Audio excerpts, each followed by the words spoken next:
Hi, this is Jessica Walliser for Savvy Gardening. I'm coming to you today from my beautiful Pennsylvania garden. Believe it or not, it's the end of February and we have a 60-degree day today. So I thought it was a great time to come out and talk to you about an issue that we're hearing from more and more gardeners about, and then offer you some useful solutions. The issue, unfortunately, is winter deer damage. Lots of gardeners face it, but what are we supposed to do about it? Well, here in my home landscape, I employ basically 3 different techniques to help mitigate deer damage. First and foremost, we're very careful about the plants that we include in our landscape, especially the evergreens.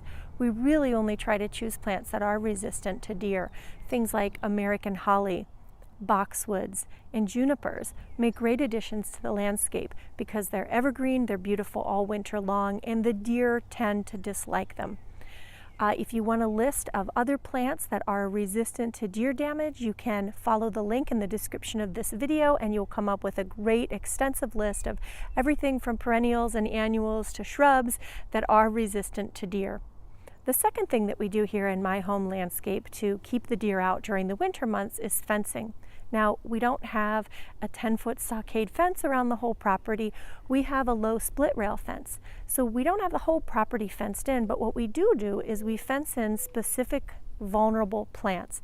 So for example, if we plant new apple trees, we always are sure to put a layer of box wire fencing around each one of those plants during the winter months.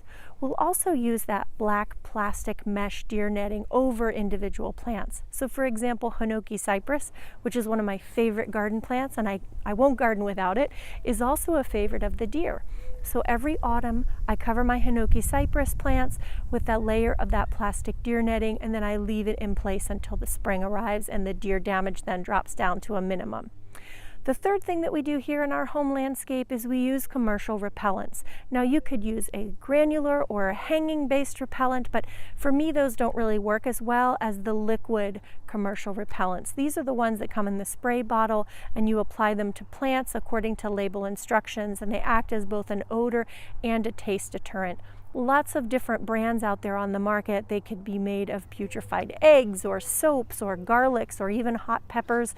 Everybody has ones that they definitely consider to be their favorite, myself included.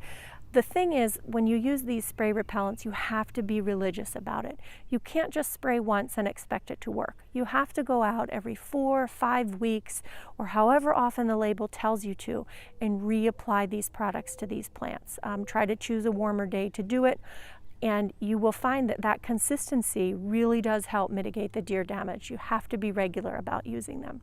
So hopefully those 3 ideas, coupled with the additional ideas that you'll find in the link in the video description, will give you some protection from winter deer damage, and hopefully as a result we'll all have beautiful spring gardens. Thanks very much for watching, and don't forget to subscribe to our Savvy Gardening channel.